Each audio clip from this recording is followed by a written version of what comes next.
Alright guys, what's going on everybody? I had a request on a video on explaining what an NFT is. So I'm going to try to do that as best as I can for everybody. Obviously we all have to do our own research and figure these things out ourselves. But I'm here to help the ones that don't really understand them or what they really are. So first off, in the sense of the word NFT, right? Non-fungible token. Right? That's what they are. NFT. Meaning.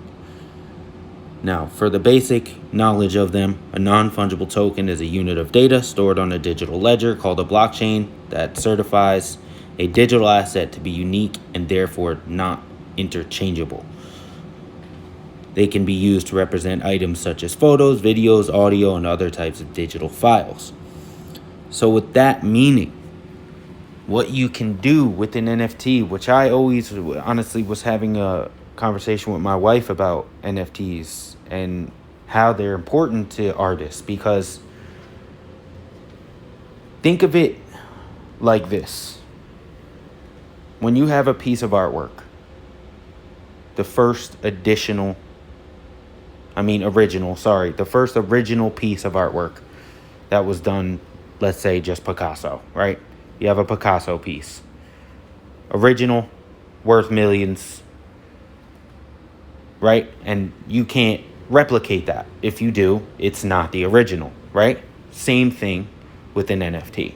So if you have a piece of art that you have digitally put onto the blockchain, and then that address is created for that specific NFT, it cannot be recreated. So it's original. So that's your original piece of art, but in digital form. Now nobody can recreate that address, that contract address. So therefore makes it an original piece on the internet, or the blockchain rather. That's basically a simplistic way to put it for you guys. I really don't know how to explain it other words, otherwise than that, because that's really what it is. It's a way to digitally put your artwork, your audio, if you have a song that you want to use, that you want to put on the blockchain that nobody's ever heard before. You can make that an original digital copy and just have 5,000 of them. And that's it. And there will only be 5,000 of those copies of that song as long as you don't produce more. Take T-Punks, for instance. There was, I think, 15,000? I'm not sure how many there was to start, but there was a set limit. Now they're all gone. And now all there is the ones that you can buy. And all those are digital artworks that are all original pieces to T-Punks. So let's say somebody tried to take a screenshot of my T-Punk, right? And then they tried to go on another platform, let's say OpenSea, and create another NFT based on my T-Punk. Well, here's how that would go. Somebody would see that was a T-Punk, especially if they had my number on there, my number T-Punk. They'd be like, well, that's a T-Punk. Why is it on OpenSea? Well, let me go back to tpunks.com and see where this came from. So then they would simply put my number in and see that I'm selling that T-Punk on tpunks.com, and that would be the original.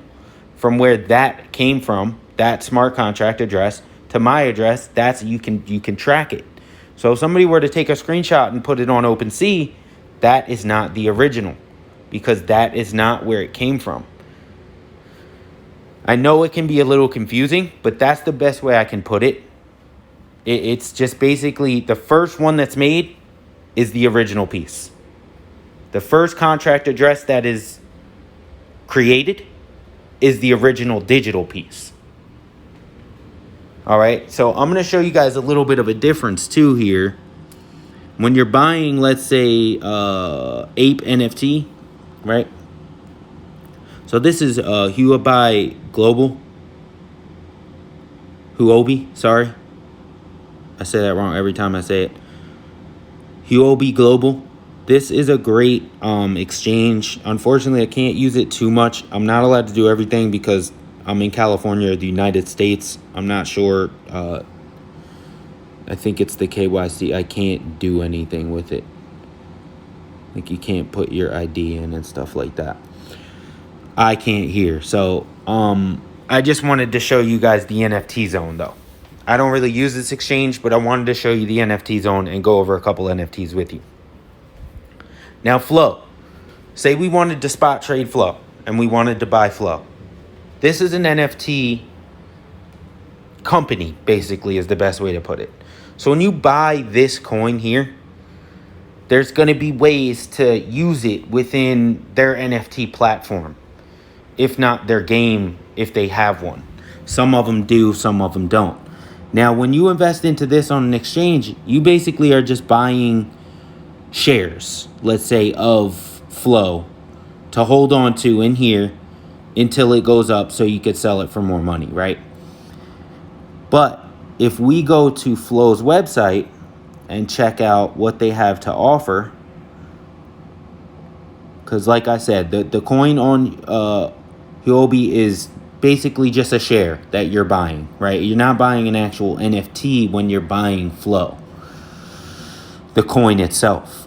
Now, on the NFT marketplace, this is where you are going to mint your NFTs. And I'm assuming with Flow, right? I don't know if they have a store yet, but I'm sure they will have a store up at some point. Do correct me if I'm wrong in the comments. Anybody wants to add to the NFT knowledge, give them that clever knowledge, you can. I just am simply saying and telling you what I know so far of NFTs and what they're used for. Now, see here, this is the NFT marketplace for Flow. And as you can see there, this is 80, I think that's 80 Flow coins to buy this piece of art. So now this is an original piece of art on the Flow network. So now, because this is an original piece on this network, if somebody were to screenshot this and take it and put it on OpenSea, whoever may find it and see it and say, hey, that's from Flow, I know the artist that created that, then that's where you can find out which one was the original. You know, really, it's only if you know where it came from. If you were on OpenSea and didn't know that it came from Flow and somebody took a screenshot, then obviously you may buy that one, and then somebody who has the original might say, no, you don't have the original, I do, if this artist ever becomes something big. Okay, so that's basically it. You're attaching a contract address to this piece of art, and whichever one creates it first is the original. All right. So on here, you would use 80 Flow to buy this piece of art, and then you would own it. And now you own that piece of art on the digital network here called an NFT. All right. So that is Flow. So when you buy Flow on this is what I really wanted to say, because this was important to me to understand that when you buy these coins here, and let's go back to the marketplace NFT zone. When you buy these here, like Flow NFT, Ape NFT, Chili's, I think it is, Coromia, which is really awesome. That's an awesome one to check out. And Mana and all these. When you're buying these, you're actually not buying an NFT itself. You are buying the currency within these exchanges to bring to that specific NFT's marketplace and buy their NFTs with this currency that is on these exchanges. These are just a means to sell that currency when you sell your NFT, so you can get actual money for it and do what you would like with that. So basically, when you buy these, you're only buying shares of that company or that NFT marketplace. So if they do better, you do better. As the company gets better and NFTs get more widespread and you get into a good project, it may go up. Not giving you financial advice, just saying that is it in a nutshell. It can go up if you invest in a good project. It can go down depending on where you're spreading your money to. So that's that with pretty much NFTs and what I can explain to you about them. I can go show you Chromia though. Chromia. This is actually a really good one, I thought. They have a game based on buying pieces of land, which we know how a couple of those went in the future if you've been part of them. They didn't go so well, but this one looks promising. So as you play, you can buy these little pieces of land, and then you can buy things to add to your land. And they're all in the form of NFTs, which I thought was pretty cool. So let me show you the game here a little bit. I had it up before.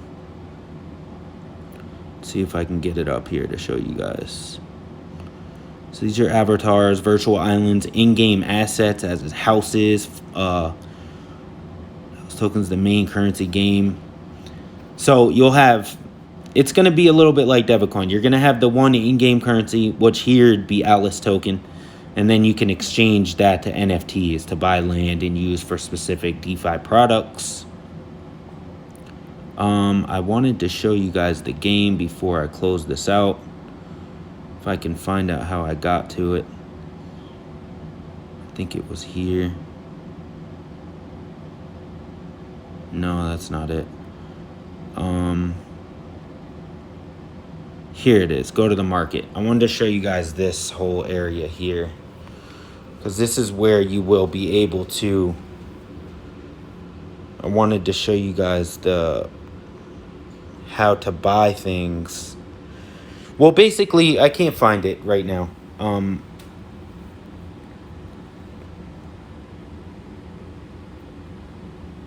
So basically, you buy land in this game, and then you can buy things like jackets and stuff like that to decorate your NFT characters. Now, all these things are in the form of NFTs. So like the jacket you buy, there'd be 10,000 of them, right? Once that 10,000 is exhausted, there is no more of that jacket. So that jacket becomes valuable now because other players in the game will want to get that jacket at some point if it becomes a valuable item, if it's rare enough. So it's all about rarity, collectibles. Me and Dan Lux on Twitter, if you guys don't follow him, do. We had a space session and we talked about this. It's about collectibles nowadays. People want collectibles, right? So as these games come out and they come out with these collectible NFTs, even something as small as a pair of sneakers for your character that only has 200 of them, that were a limited edition, could be worth a lot of money because other people will want to get those for their characters. So that's just how it goes. It's reuse, recycle. You know, everybody wants something they can't have. So NFTs are more or less a collectible item on certain games that will become something big. And that's not it. Like I said, digital artwork, audio, everything can be kind of transferred to the blockchain and, you know, become a digital collectible. So I hope that kind of helps you guys out a little bit on what NFTs are, how they work. If anybody has anything to add, drop it in the comments. We love to spread the clever knowledge. There's no limit to that at all. So let's just spread the news. If I said something wrong, correct me. I take constructive criticism very well. All right, if you guys could subscribe, like the video. You guys are awesome again. Clever fam for life. Let's keep going and keep growing and keep spreading the knowledge. Have a good night, everyone.